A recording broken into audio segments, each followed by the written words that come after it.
You know, there's so many rotations or so many lineups that the Lakers could throw in because the Lakers are a very deep team. But then we could start with the one that they already have going on right now, which is D'Lo at the 1, Austin Reeves at the 2, LeBron at the 3, Vando at the 4, AD at the 5, which I think is a very, very, very solid lineup. And then, you know, you get some offense from Austin Reeves, LeBron, AD, and D'Lo. And then, you know, you can get some cuts from Vando as well. And then you have some defense on the floor with Vando, AD, and Austin Reeves. LeBron get chip in sometimes, and D'Lo is not really a defensive player, so you have to hide him in between all these players. So I'd say that's a pretty tough or solid lineup. You know, there are also other lineups that could go as well, like this one, in terms of offense or three-point shooting, or trying to make guys like Malik Beasley more relevant.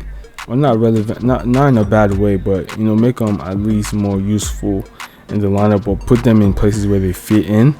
So for example, Malik Beasley fits in with LeBron, AD, I mean not AD, but AD as well, and D'Angelo Russell, guys that can help create, you know, more three-point opportunities, and also opens the floor for Malik Beasley to make three-point shots.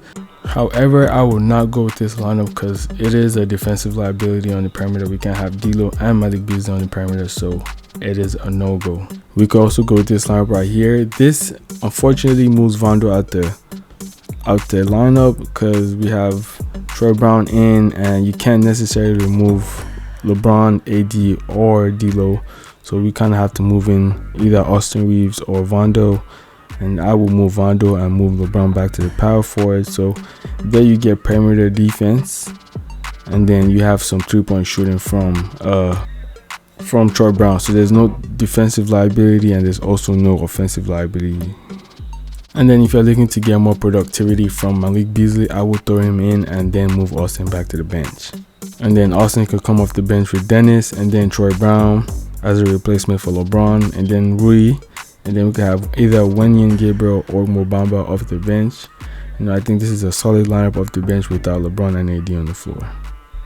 Or you could have Beasley come off the bench instead of Austin. But then I don't know about this lineup because it's only Dennis.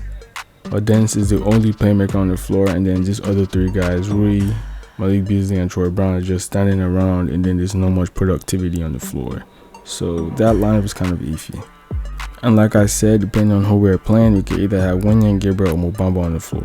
In a different scenario where we have to move Vando to the bench, this is how it will look, and obviously Malik Beasley is going to be on the bench as well. And then depending on who we're playing, Mo Bamba switches out Wenyen Gabriel, or if Malik Beasley starts and then Austin Reeves gets moved to the bench. And you know how it goes, Wenyen Gabriel or Mo Bamba, depending on who we play. And as for the third unit, you know, once the game is done, we could just throw in this lineup and have the starters and the bench rest. And the rest of the video will be a live game rotation scenario.